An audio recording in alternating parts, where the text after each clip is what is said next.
Kisah pertemuan Nabi Musa dengan Nabi Khidir. Ditegur Allah karena merasa paling alim. Kisah ini bermula saat Nabi Musa alaihissalam ditanya oleh kaum Bani Israel tentang manusia yang paling alim di muka bumi. Dijawab oleh Nabi Musa, "Tidak ada lagi yang paling alim di muka bumi selain aku." Akibat jawaban itu, Nabi Musa ditegur Allah. Tak hanya itu, Allah juga menurunkan wahyu kepadanya. "Sesungguhnya, aku memiliki seorang hamba di pertemuan dua samudera yang lebih alim darimu." Nabi Musa menjadi penasaran. "Wahai Tuhanku, bagaimana aku bisa bertemu dengannya?" Allah menjelaskan, "Bawalah olehmu seekor ikan, lalu simpan dalam keranjang, di mana ikan itu menghilang. Di sanalah hamba itu berada." Hamba dimaksud tak lain adalah Nabi Khidir alaihissalam. Sebelum melanjutkan kisah ini, alangkah baiknya jika kita subscribe YouTube ini. Jangan lupa untuk menekan tombol like, share ke teman-teman kalian agar mendapatkan amal jariah.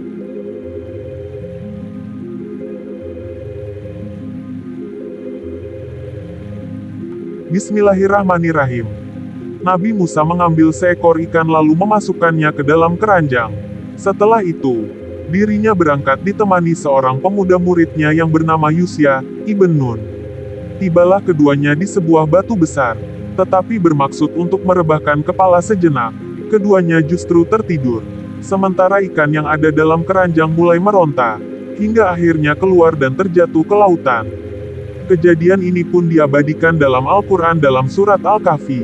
Lalu ikan itu melompat dan mengambil jalannya ke laut. Ketika Nabi Musa terbangun, kawannya lupa mengabarkan kepadanya tentang keberadaan ikan. Keduanya justru melanjutkan perjalanannya selama sehari semalam. Keesokan harinya, Musa baru berkata kepada muridnya, "Bawalah kemari makanan kita. Sesungguhnya kita telah merasa letih karena perjalanan kita ini." Semula memang Nabi Musa seperti yang tidak mendapati rasa letih, hingga tibalah di tempat yang diperintahkan Allah dan bertanya demikian. Muridnya lantas menjawab, "Tahukah engkau tatkala kita mencari tempat berlindung di batu tadi?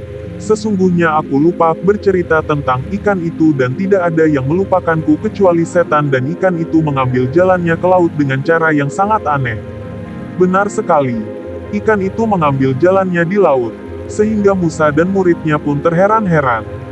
Musa kembali berkata, "Itulah tempat yang kita cari." Akhirnya, keduanya pun kembali mengikuti jejak mereka semula. Keduanya menyusuri jejak mereka semula, hingga sampai lagi di batu besar.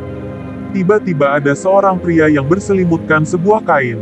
Musa pun mengucap salam dan dijawab oleh pria berselimut yang belakangan dikenali sebagai Khidir itu, "Bagaimana salam di tempatmu?" Musa lalu memperkenalkan diri, "Aku adalah Musa." Ditanya oleh Khidir, "Apakah Musa kaum Bani Israel?" Musa menjawab, "Benar, aku menemuimu agar engkau mengajariku sebuah ilmu." Kemudian, Musa meminta izin untuk mendampingi dan mengikuti Khidir. Namun, keinginannya itu diragukan oleh hamba saleh itu. "Sesungguhnya kamu sekali-kali tidak akan sanggup sabar bersamaku, wahai Musa, sebab aku memiliki sebuah ilmu Allah yang telah diajarkan kepadaku, namun tidak engkau ketahui. Begitu juga engkau memiliki ilmu Allah yang telah diajarkannya kepadamu, tetapi tidak aku ketahui." Musa pun berusaha meyakinkan Khidir, "Insya Allah engkau akan mendapati aku sebagai orang yang sabar, dan aku tidak akan menentangmu dalam sesuatu urusan pun." Secara tidak langsung, Khidir menjanjikan kepada Musa bahwa kemampuannya untuk bersabar ditentukan oleh perkenan dan kehendak Allah.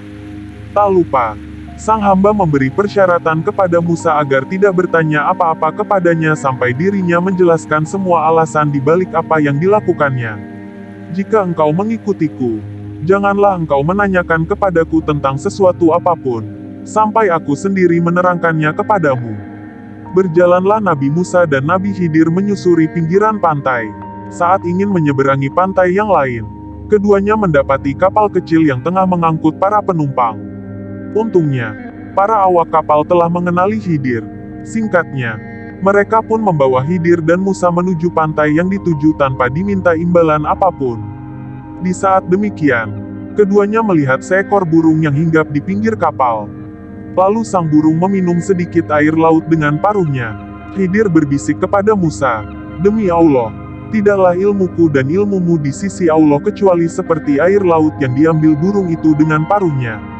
Saat keduanya berada di dalam kapal, Nabi Musa merasa heran luar biasa karena melihat Khidir melubangi kapal tersebut dengan melepas salah satu papannya. Musa pun lupa dan ingkar akan janjinya. Dalam pikirnya, setiap kerusakan di muka bumi adalah kejahatan. Dan kejahatan lebih berat lagi karena dilakukan kepada orang-orang yang telah berbuat baik kepada dirinya. Nabi Musa lantas menanyakannya, "Mengapa engkau melubangi perahu itu yang akibatnya akan menenggelamkan penumpangnya? Sesungguhnya engkau telah berbuat satu kesalahan besar." Di sana Khidir mengingatkan Nabi Musa akan janjinya. "Bukankah aku telah berkata, sesungguhnya engkau sekali-kali tidak akan sabar bersama dengan aku?" Pertanyaan Nabi Musa yang pertama dilakukannya karena lupa, sebagaimana yang disampaikan dalam Rasulullah SAW. Keduanya pun melanjutkan perjalanan. Namun, Nabi Musa kembali melihat keanehan yang dilakukan Khidir saat mengambil seorang anak kecil yang sedang lucu-lucunya dan aktif bermain, kemudian menidurkannya. Anak itu lalu disembelih dan kepalanya dipisahkan dari tubuhnya. Melihat hal itu, lagi-lagi Musa tak mampu bersabar. Ia kembali mengingkari janjinya, padahal dirinya tahu akan janji yang telah disampaikannya. "Mengapa engkau membunuh jiwa yang bersih? Bukan karena dia membunuh orang lain. Sesungguhnya engkau telah melakukan suatu yang mungkar." Khidir pun melontarkan teguran yang sama kepada Musa. "Bukankah aku telah berkata, sesungguhnya engkau sekali-kali tidak akan mampu sabar bersamaku?" Di sini Musa pun menyadari jika dirinya tidak akan mampu lama-lama menemani Khidir, sang hamba yang saleh itu. Ia tak kuasa melihat setiap kejadian yang dialaminya, sementara dirinya terdiam. Keadaan itu kembali kepada dua hal. Pertama, kembali kepada tabiat Musa. Sebagai sosok yang berjiwa pemimpin, Musa mungkin sudah terbiasa kritis atas setiap apa yang telah dilihatnya. Di saat yang sama, ia tidak terbiasa berdiam diri ketika melihat perkara yang tidak disukainya. Kedua, syariat Musa tidak membenarkan pembunuhan terhadap seorang anak, kemudian membiarkan pembunuhnya, bagaimanapun keadaan pelakunya. Artinya, dalam hal ini, Nabi Musa mengakui kesalahan yang dilakukannya terhadap Khidir. Karenanya, ia kembali meminta kesempatan yang ketiga dan berjanji, jika kembali bertanya sesuatu, dirinya berhak untuk berpisah dan ditinggalkan Khidir. Mereka pun melanjutkan perjalanan sampai di suatu kampung yang penduduknya kikir. Mereka berdua mencari orang-orang yang berkenan menjamu. Namun, tidak mendapatinya seorang pun. Meski demikian, Khidir tetap memperbaiki sebuah dinding rumah di kampung tersebut yang nyaris roboh. Lagi-lagi merupakan perkara aneh. Mereka diketahui sebagai kaum yang kikir. Namun Khidir mau memperbaiki dinding rumah mereka tanpa mendapat imbalan apapun. Disinilah Musa sudah memilih untuk berpisah dengan Khidir. Hal itu ditunjukkan dalam pertanyaannya tentang alasan mengapa Khidir mau memperbaiki rumah para penduduk kampung itu tanpa imbalan sedikit pun.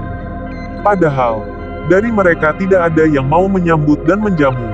Seandainya Musa bersabar dalam mendampingi Khidir, tentu Nabi Musa akan mendapatkan banyak keajaiban dan rahasia yang dialaminya. Sayangnya, Nabi Musa memilih berpisah setelah Nabi Khidir menjelaskan rahasia di balik semua yang dilakukannya.